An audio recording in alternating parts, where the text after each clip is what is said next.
Hi everyone, I'm Guo Yao and welcome to my channel. Today I want to share with you my journey of learning languages. It all started in a small Chinese village in the early 1980s, a place where people only spoke the local dialect, and the entire village shared just one landline phone, the kind you'd find in a museum, with a rotary dial you had to turn to make a call. We grew up without the internet, without YouTube, language apps, or ChatGPT, but somehow I found my own way to learn English. And from there, English has woven into my adult life in the most profound way. I ended up majoring in English, earning 2 graduate degrees abroad, and building a whole career around it, from business interpreter to English news editor to ESL teacher. And will only exist this once. Eventually, English led me to a brand new life in Canada, where I now live with my family. This isn't a story about success or big achievements. It's about how learning a new language opened doors to new opportunities and even new ways of living. So, where did this whole journey begin? Well, picture this: a remote village nestled deep in the Yangtze River Delta. English was unheard of, not even Mandarin, just the hums of cicadas, the rustle of rice paddies, and Mao slogans fading on brick walls. That's the world I was born into. We got our first black and white TV set when I was around 7 or 8. Every evening, neighbors would gather in our living room to watch one of the 2 or 3 channels available at the time. Despite being disconnected from the world, I had a full taste of rural life in the fertile Yangtze River Delta. My early childhood was idyllic and worry-free, a part of my memory I still cherish.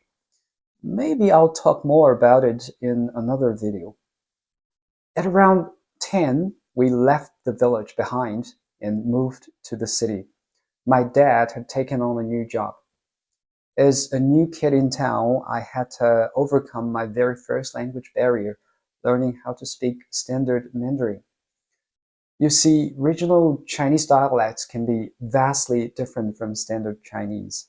In college, when students from all over the country were thrown into the same dorm or classroom, my friends from the north would often mistake my dialect, Wu Chinese, for Japanese.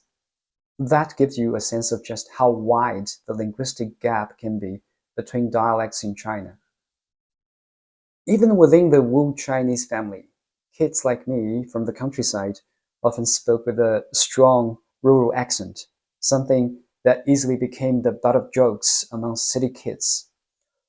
So I observed and imitated, a precious skill that helped me learn standard Mandarin, master English, pick up some Shanghainese, and even reach intermediate French in my 40s. By the end of grade 5, I could speak Mandarin Chinese with no regional accent. One of the best exercises came from our Chinese teacher, who made us transcribe a segment of the evening news as homework. The idea was to help us absorb the vocabulary and phrasing and imitate the tone and rhythm in our own speech. We each had to present our chosen news segment in front of a class of 50 or so students.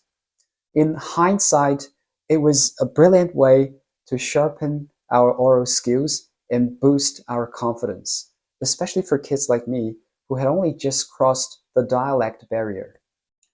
Then came middle school in the 1990s, a decade marked by the sudden influx of Western culture into China. Hollywood blockbusters like True Lies, starring Arnold Schwarzenegger, were showing in local theaters for the first time. The Growing Pains, the very first American sitcom ever aired on Chinese cable, became a national hit. Michael Jackson's music video were on TV. NBA games were drawing in young fans. Coca-Cola ads were everywhere, and the first KFC opened in our town. It felt like the world was getting closer, and English was the key to understanding it. I wasn't just learning English for tests. I was trying to make sense of this new world that was suddenly unfolding before my eyes. The language gave me access to stories I'd never heard, music I'd never imagined, and a culture I was quietly longing to understand. Back then, students in China typically started learning English in the first year of middle school. We didn't have YouTube or apps, just a cassette tape and a textbook. For many, English was a chore.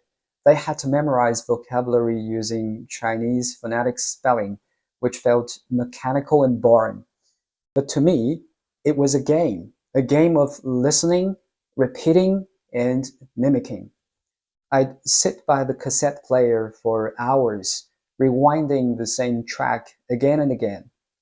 I'd pretend I was the narrator or one of the voices in the dialogue, trying to match the rhythm, the tone, the feeling until it sounded just right.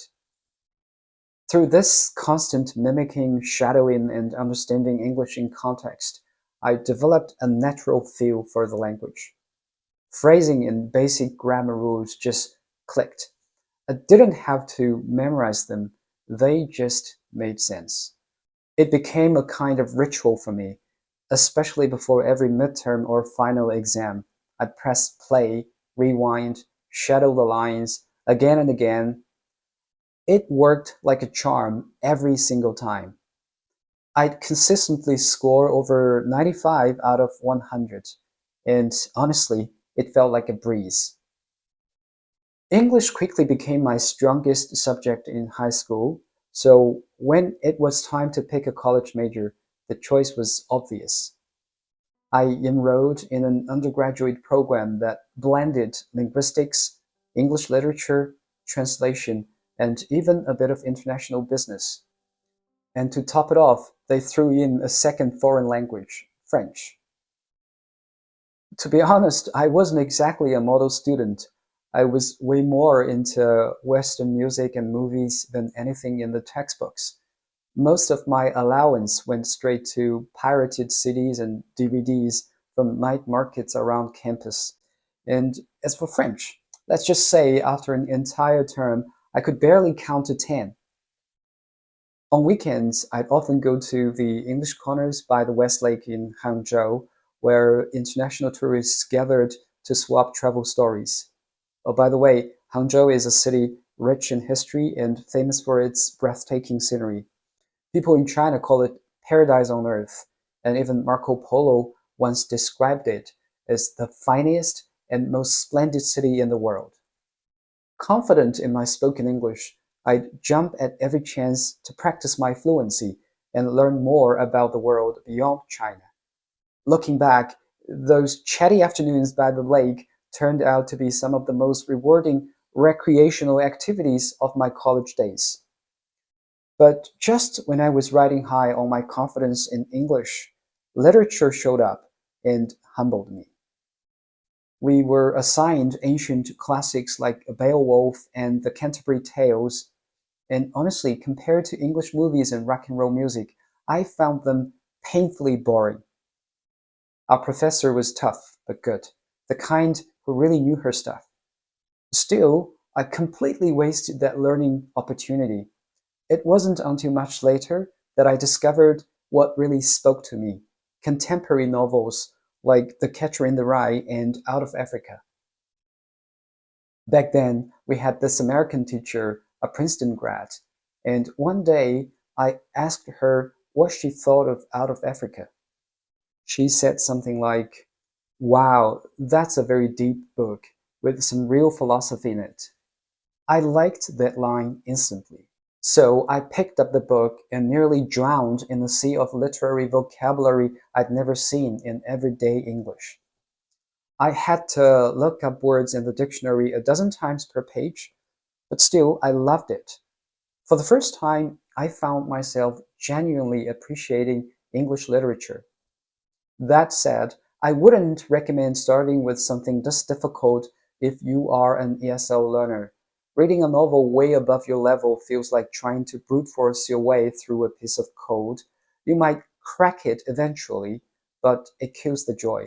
It's definitely not smooth sailing when you're supposed to be enjoying the story.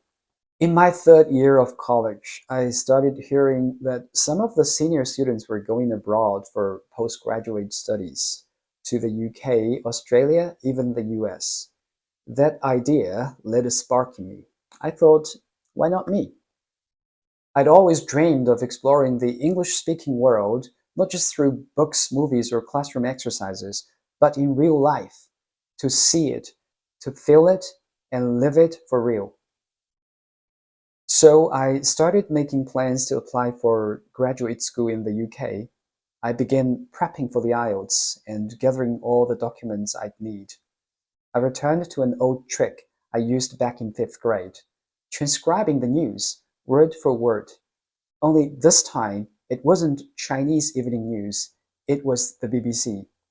I'd pick a short segment, rewind it over and over, and write down every sentence I heard. I kept at it for nearly 3 months, and the results blew me away. In my last year of college, when I set the IELTS for the first time, I scored a 7.5 overall, with an 8 in speaking and a 7 in writing, even though I ran out of time and couldn't finish the main essay. That habit didn't just improve my listening and vocabulary. More importantly, it helped me internalize tons of useful English phrases. And for me, that was the real game changer. After all, phrases are the glue that hold the language together. Since this video is all about my journey of learning languages, I won't go into my graduate school days in London, even though I have such fond memories of that experience. But I'll say this, living and studying in an English-speaking country was a whole new chapter. It wasn't just about language anymore. It was about culture, nuance, identity. I started to see how language shapes the way people think, argue, connect, and express emotion. Thanks to my strength in English, I had no trouble landing jobs in Shanghai, the economic powerhouse of China. I first worked as a business interpreter at Best Buy China's headquarters, then spent 2 years as an English news editor with the prestigious Shanghai Media Group. Eventually, I found my calling as an ESL teacher, specializing in TOEFL and IELTS preparation. For more than a decade, I taught in classrooms packed with determined students, all chasing the same dream I once had, studying abroad, exploring the world, and rewriting their future through language. Teaching gave me a sense of purpose. It allowed me to give back what English had given me. But deep down, I still carried a quiet yearning to learn more, to live differently, and maybe to start over in a new land. So in 2022, I did something that surprised even myself. I left everything familiar behind and moved to Canada with my family. At 40, I became a student again, pursuing a second master's degree in ESL teaching. 3 years later, in January 2025, we officially became permanent residents. It's been a wild ride, full of challenges and discovery, but one thing remains unchanged: my passion for language and for sharing what I've learned along the way. Right before we moved to Canada, I gave myself a new challenge. I started learning French on my own. No pressure, no exams, not even a textbook. Just me, my headphones, and a bunch of YouTube channels. I'd practice pronunciation while doing the dishes, repeat phrases on walks through the park, and binge listen to French podcasts I could barely understand at first. After 6 to 8 months, I passed the TEF exam at a B1 level, even scoring B2 in speaking. Not perfect, but enough to hold a conversation or read a book or two. It wasn't easy, but it reminded me of something I've always believed. Learning a language isn't just about passing tests. It's a way of unlocking a new world, and sometimes a way of becoming someone new. Plus, I'm not stopping here. I want to learn Spanish because I dream of taking my family to Spain for a summer and exploring the ancient ruins of the Inca and Maya civilizations in South America. I also want to learn Japanese because I've always loved the novels of Haruki Murakami, the architecture of old Kyoto, and the idea of soaking in a mountainside onsen while snow gently falls around me. So here I am, once a village kid from rural China who spoke nothing but a local dialect, now living in Canada with my family, still learning, still curious, still unlocking new worlds, one language at a time. Well, I guess that's a wrap for my very first video. Thanks for listening to my story. If you are someone who's also curious about unlocking new cultures and exploring new worlds, I hope this gave you a little spark of inspiration. If it did, stick around. I'll be sharing more thoughts on language learning, life abroad, and everything in between. Until next time, peace out.